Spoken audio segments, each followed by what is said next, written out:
Hi there, and welcome to my recommendation report for the Bureau of Land Management. My name is Justin Cox. I will be presenting this recommendation report. This recommendation will be specifically for the Bureau of Land Management and which power source they should be using to power all of their equipment and communications, all their devices while they're out in the wilderness fighting fires.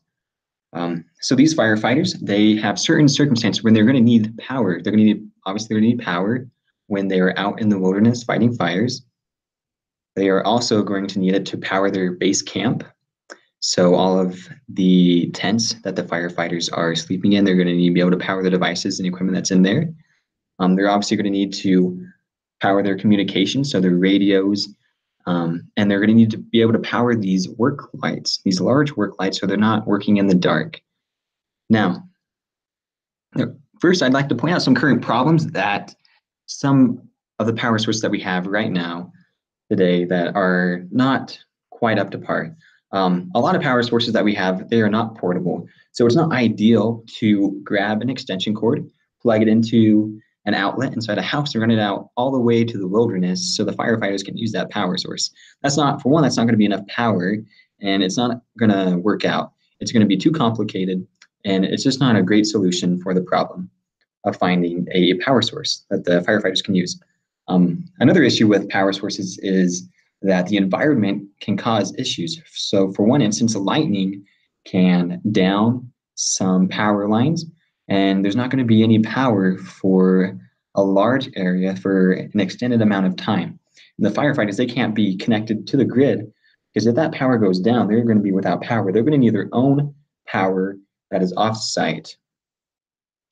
And one of the last problems with power sources is that there's obviously no power out in the wilderness that you can just connect up to.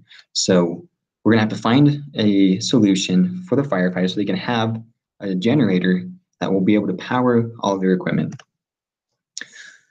Now, with this generator, we're gonna have to look at a certain set of criteria, and dependent on this criteria is how we're gonna find out which is gonna be the best recommendation for the firefighters to use. The first one is we're gonna look at portability. We're gonna look at the size. We are also gonna look at the ease of transportation. We're gonna look at the power output of each generator, the sustainability, so how long it's gonna run, and also the price, because we don't want it to be too expensive, or again, that's just gonna create another solution when it comes to finances. Now, there are three options after doing a lot of research that we have decided are the top three choices for the BLM firefighters to use. The first option is the Generator Joe Centurion, which we can see in the image, is a large generator that is attached to a trailer, which will help for portability. The second option we have here is the Winco Home Power Series, which is more like a home generator that you're going to find in just an everyday house. And the third option is the hybrid wind solar. So you can see here, it's going to be more of you take all this equipment and you assemble it, and you're going to be able to sustain yourself for quite a while. So we want to take a look at all three of these. And to do that, we have a little chart here that we can take a quick glance at and look at the specs of each generator and look at their strengths and their weaknesses. So let's start off with the Generator Joe Centurion. It is going to be the most expensive out of the three with $23,080.80, which is quite up there. And it is powered by diesel, which is, again, expensive. However, if we look at the fuel tank size and the max output and the run time, we can see that it holds 150 gallons, and it's going to put out an output of a max of 60,000 watts.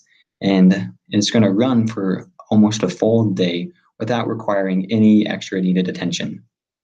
The noise level was not listed on the sites that we looked at. However, we can assume that it is going to be quite loud just because of the sheer size of this generator.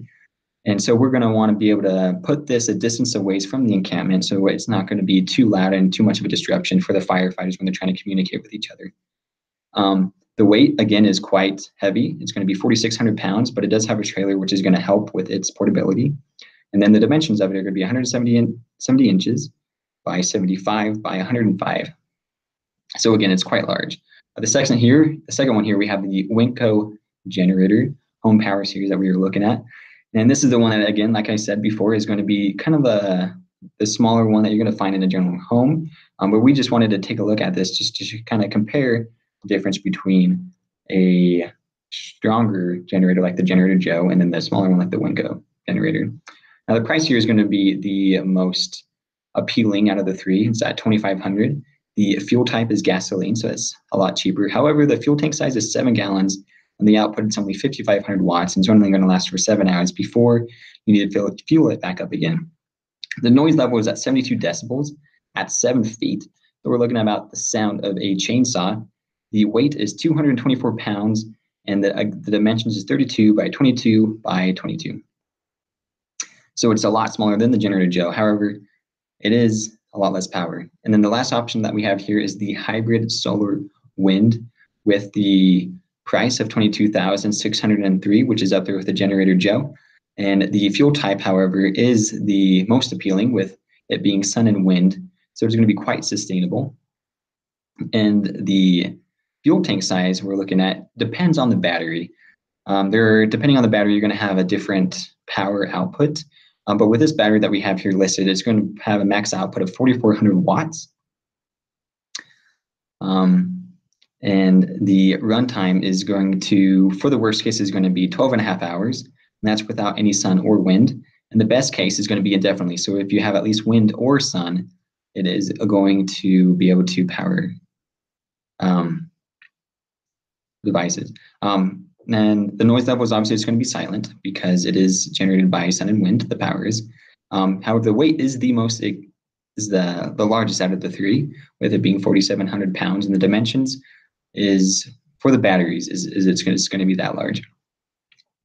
Now, out of these three, after looking at them, we decided that the solar wind hybrid system is going to be the best option solely because of the power output that you get with the portability and the sustainability. It's not the strongest power output that we have, but we believe that it will be sufficient enough to power all of the devices and the equipment that the BLM firefighters need in order to sustain themselves while they're out in the wilderness fighting fires.